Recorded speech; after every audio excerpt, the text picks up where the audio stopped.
Ilusi. Suara sebuah kendaraan roda dua terdengar di jalan desa. Motor dengan barang bawaan yang cukup banyak itu melaju dengan kecepatan sedang. Sang pengendara memakai jaket berwarna merah, lengkap dengan helm dan sarung tangan. Di jaketnya terdapat sebuah tanda nama bertuliskan Bima. Sambil melihat sekitar, ia terus menancap gas. Sesampainya di pertigaan, Bima ambil jalan ke kanan menuju kawasan pemukiman warga. Setelah beberapa puluh meter berjalan, sampailah ia di depan rumah megah yang berlantai dua. Cahaya lampu bersinar terang dari dalam rumah tersebut. Halamannya pun bersih, persis seperti rumah pada umumnya. Bima menepi dan mengambil sebuah kotak berwarna hitam dari dalam kantung belakang motornya. Ia matikan mesin motor, lalu berjalan mendekat ke gerbang rumah sambil melihat sekitar. "Permisi, paket!" teriaknya. "Iya," teriak seorang perempuan dari dalam. "Masuk aja mas, gak dikunci." "Oke bu, permisi ya." Bima lalu membuka pintu gerbang rumah yang tidak dikunci. Kakinya lalu melangkah mendekat ke dalam. "Masuk mas, buka aja pintunya." "Saya masuk ke dalam ini bu?" tanya Bima. "Iya, gak apa-apa, masuk aja." Sesuai permintaan pelanggannya, ia pun membuka pintu. Sebelum masuk, Bima terlebih dahulu melihat ke dalam. Tampak bagian dalam rumah yang tak kalah bagus dan mewah. Lantainya bersih mengkilap. Foto dan lukisan-lukisan terpajang menghias dinding. "Permisi, saya masuk ya." Bima pun melangkahkan kakinya masuk ke dalam. "Malam mas," sapa seorang dari arah samping. Saat Bima menoleh, terlihat sosok pocong dengan wajah Budita, istri dari Pak Joko. Dengan wajah pucat dan hidung yang disubat kapas, kain kafan yang sudah mulai lusuh membungkus tubuhnya dengan sebuah ikatan di bagian atasnya. "Malam bu," balas Bima yang balik menyapa tanpa ada rasa takut sedikit pun. "Ini bu, ada paket atas nama Riyandi." "Oh, itu anak saya. Sebentar ya." Pocong itu menoleh ke atas. "Rian," teriaknya. "Iya bu." Tak lama berselang, muncul satu pocong lagi yang turun dari lantai dua dengan cara melayang.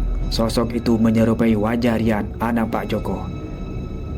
Wajahnya pucat dan agak membiru, ditambah uratnya yang berwarna keunguan ikut terlihat dari balik kulitnya. "Ada paket buat kamu. Udah dibayar ya mas? Taruh aja di meja," kata pocong Rian. "Udah." Bima menaruh kotak berbungkus hitam itu di meja dekat sofa. "Mas, duduk dulu aja, istirahat. Kita lagi ada minuman. Mau minum?" kata pocong Budita. "Boleh bu, kebetulan saya haus." "Tunggu dulu ya." "Tunggu ya, duduk aja dulu." "Siap bu." Bima pun langsung duduk bersantai di sofa, sementara sosok Budita berjalan melayang menuju ke arah dapur. Bima bersandar dan mengistirahatkan tubuhnya sejenak. Sambil matanya melihat sekitar, memperhatikan berbagai barang mewah yang tak bisa ia temui di rumahnya. "Kapan lagi kita santai di rumah orang kaya?" gumam Bima. Tak lama berselang, pocong Budita kembali datang dengan segelas minuman di sampingnya yang melayang sendiri. Kemudian gelas itu turun dan mendarat di atas meja depan Bima duduk. "Wah, enak nih," kata Bima saat melihat gelas berisi darah segar dan belatung yang menggeliat di dalamnya. Bau amis sekaligus busuk pun tercium dari minuman itu. "Makasih banyak ya bu, jadi ngerepotin." "Iya, gak apa-apa. Habisin ya." Bima mengangkat gelas itu dan mulai meminumnya. Cairan kental berwarna merah itu pun masuk ke mulutnya.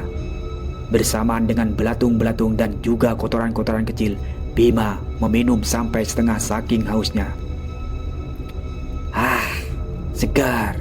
Enak juga nih sirupnya," ucap Bima dengan mulut yang belepotan dengan darah. Belatung-belatung juga tampak menempel di sekitar bibirnya, tapi dia seakan tidak merasakan jijik ataupun geli sama sekali. Di hadapannya, sosok pocong Budita masih berdiri memperhatikan, sambil memperlihatkan senyum lebar yang saking lebarnya hingga sampai ke telinga. Giginya sudah menghitam dan kulitnya keriput. Mas, ini ada kue kalau mau, kata Budita sambil menggerakkan sebuah toples berisi kotoran manusia yang bau. Cobain deh. Boleh bu, dikit aja tapi. Bima langsung membuka toples. Tanpa ragu, ia ambil kotoran yang lembek dan berwarna kekuningan itu. Dengan cepat ia masukkan ke dalam mulut, lalu mengunyahnya sambil mengacukan jempol. Mantap.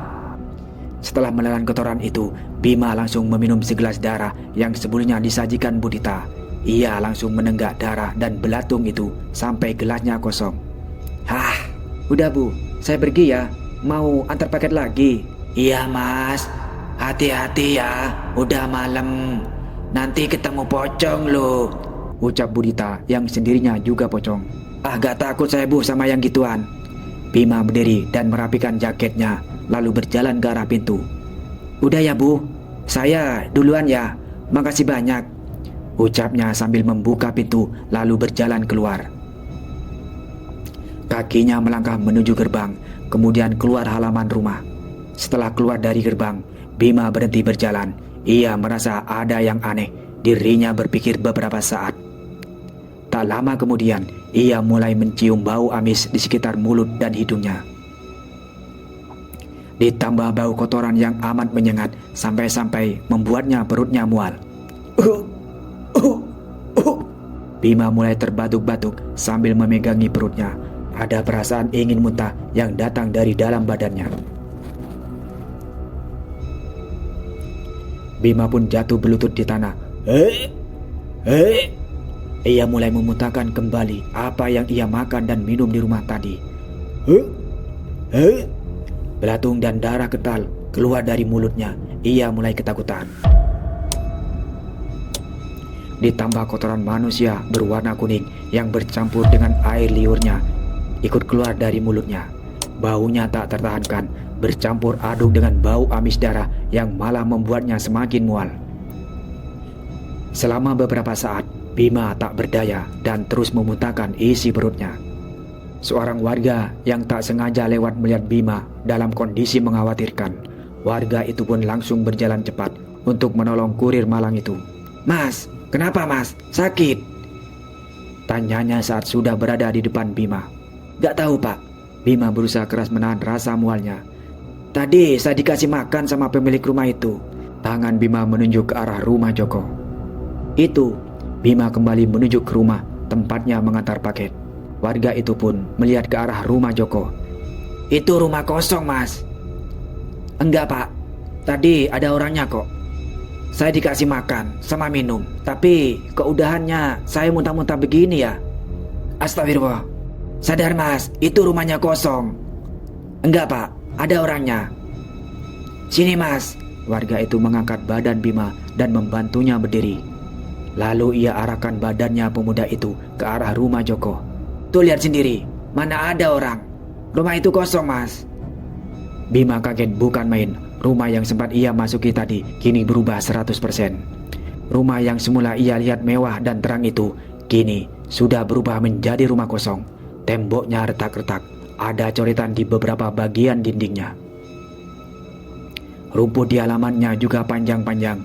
Rumah itu gelap gulita tanpa penerangan. Kondisi sekitarnya teramat kotor dan tak terurus. Benar-benar seperti rumah kosong pada umumnya. "Loh kok tak ada orang?" Bima yang bingung lalu melihat ke depan pintu rumah. Di sana ada Rian dan Budita dengan bentuk pocongnya. Keduanya tersenyum lebar dengan mata melotot ke arah Bima. Pocong!" teriak Bima. Ia yang semula lemas pun seolah mendapat kekuatan baru. Bima berlari sekuat tenaga sambil ketakutan. Motor dan barang bawaannya pun tertinggal. "Tunggu woi!" kata warga yang kemudian ikut lari meninggalkan rumah Joko. Setelah beberapa minggu berada dalam teror pocong, warga mulai merasa bosan dan muak dengan semuanya. Sebagian dari warga memilih untuk berdamai dengan keadaan, membiasakan diri dengan teror yang terus berlanjut ini dan berusaha menerima bahwa teror pocong ini adalah bagian dari kehidupan mereka sekarang. Hal itu terbukti dari bukanya salah satu warung kopi di pinggir jalan desa. Sebuah warung dengan bangunan berbahan anyaman bambu sederhana dengan lampu yang agak redup. Di meja depan, aneka gorengan dan kue dipajang menggoda selera. Penjualnya adalah seorang laki-laki paruh baya berkumis yang senang memakai topi kupluk yang akrab disapa Pak Robi. Warung ini merupakan tempat nongkrong favorit para anak muda desa, termasuk Reza dan Bejo. Mereka sering mampir ke warung ini sewaktu meronda, dan malam ini pun keduanya lagi-lagi keluar malam untuk ronda keliling desa. Mereka menyempatkan untuk mampir ke warung Pak Robi. Akhirnya buka lagi ya Pak? Ucap Reza sambil mengaduk segelas kopi panas yang mengeluarkan asap tipis. Iya aja, kalau tutup terus gak ada pemasukan saya. Gak takut Pak? Tanya Bejo. Kalau dibilang takut, mungkin takut Mas. Cuma ya mau gimana lagi. Kalau dipikir-pikir, ini kan desa kita. Masa kita kalah sama mereka? Kalau kita lebih rame, nanti juga pelan-pelan menghilang tuh pocong, kata Pak Robi. Pak, gak usah sebut namanya, nanti datang beneran, Reza memperingatkan. Mendengar itu, Bejo tertawa kecil. Pengalaman ya Za, yang udah-udah begitu. Nah, kalian hampir setiap hari ronda, emang gak takut? Tanya Pak Robi. Takut Pak, entah udah berapa kali kita ketemu pocong. Tanya aja tuh si Bejo. Wah, takut Pak, entah udah berapa kali kita ketemu pocong. Tanya aja tuh si Bejo. Gila Pak, saya aja pernah sampai nyebur ke sawah gara-gara ketemu pocong. Bejo menggelengkan kepala. Pak Robi lalu duduk di hadapan mereka setelah menaruh gorengan yang baru matang itu. Iya, emang lagi gawat desa ini. Ya begitulah Pak. Pak Robi menatap Bejo dan Reza. Kita sembunyi di rumah pun belum tentu aman. Buktinya Pak Ganda aja didatengin pocong sampai ke rumahnya. Berarti rumah juga gak jamin keamanan kita. Jadi ya mending saya jualan aja. Iya, katanya salah satu warga sempat lihat tuh. Lihat apa Jo? Tanya Reza penasaran. Waktu kejadian Pak Ganda itu, ada warga yang lewat rumahnya. Dia gak sengaja lihat pocong Pak Joko lagi ketuk-ketuk pintu pakai kepalanya. Bejo menjelaskan. Nah itu dia, banyak warga yang mengeluh kalau pintu rumahnya beberapa kali diketuk pas tengah malam, tapi gak ada yang berani buka. Pak Robi menambahkan. Tapi kenapa ya Pak Joko sampai ketayangan kayak gini? Tanya Reza. Ya, dari cara meninggalnya aja udah gak wajar. Ditambah dia juga kayaknya dendam sama warga-warga di sini yang gak pilih dia saat pemilihan kepala desa waktu itu. Padahal dia udah kasih banyak hal ke kita semua. Tuh Bejo, kamu dulu paling depan kalau Pak Joko bagi-bagi amplop. Tapi malah pilih Pak Anwar jadi kepala desa. Sambil mengunyah makanan, Bejo menjawab. Aku sih lebih percaya sama Pak Anwar. Tapi kalau Pak Joko kasih duit, masa iya aku tolak? Parah sih kamu Jo. Reza menggelengkan kepala lalu meminum kopi yang sudah agak hilang panahnya. Sementara Bejo tengah asik bermain ponselnya sambil sesekali mengambil gorengan dari keranjang yang ada di meja. Setelah mengobrol beberapa menit, kini Pak Robi sibuk memotong-motong sayuran dan membuat adonan untuk memasak gorengan selanjutnya. Suasana desa yang masih sepi membuat hanya Reza dan Bejo yang datang ke warung kopi Pak Robi. Sampai akhirnya jam menunjukkan pukul 11 malam, Reza meminum kopi hitamnya sampai habis, menyisakan ampas di dasar gelas. Mereka berdua lantas berdiri dan hendak keliling desa melihat situasi. Reza tak lupa membayar kopi yang diminumnya. Jo, mana bayarannya? Tanya Pak Robi. Ngutang dulu Pak. Wah dasar, baru buka udah diutangin. Maklum, uang saya habis diperas dukun matre. Kita keliling dulu ya Pak.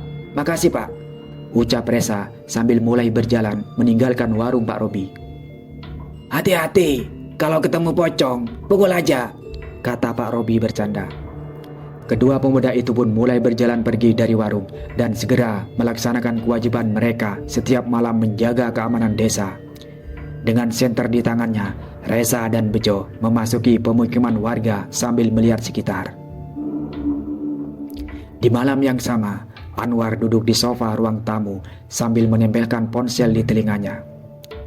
Wajahnya tampak serius menunggu seseorang menjawab teleponnya. Sudah berkali-kali ia lakukan panggilan, tapi tak ada yang menjawab teleponnya. Sesekali ia menghela nafas, sampai akhirnya ia menyerah dan menaruh ponselnya di meja.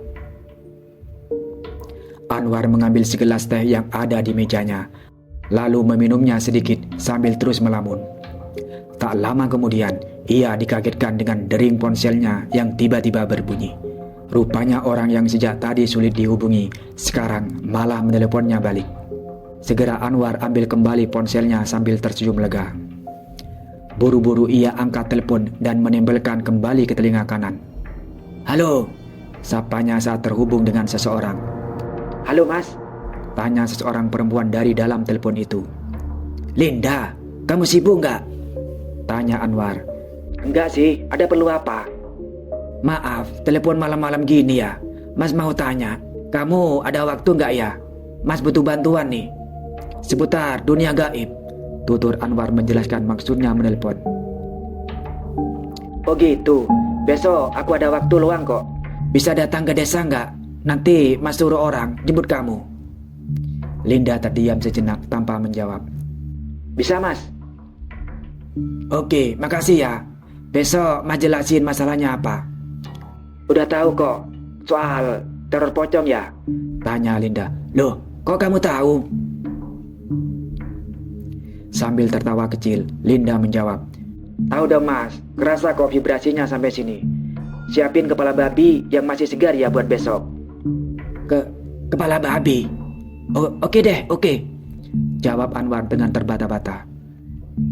Ya udah, sampai ketemu besok ya. Percakapan pun berakhir, telepon ditutup. Anwar kembali menaruh ponselnya di atas meja.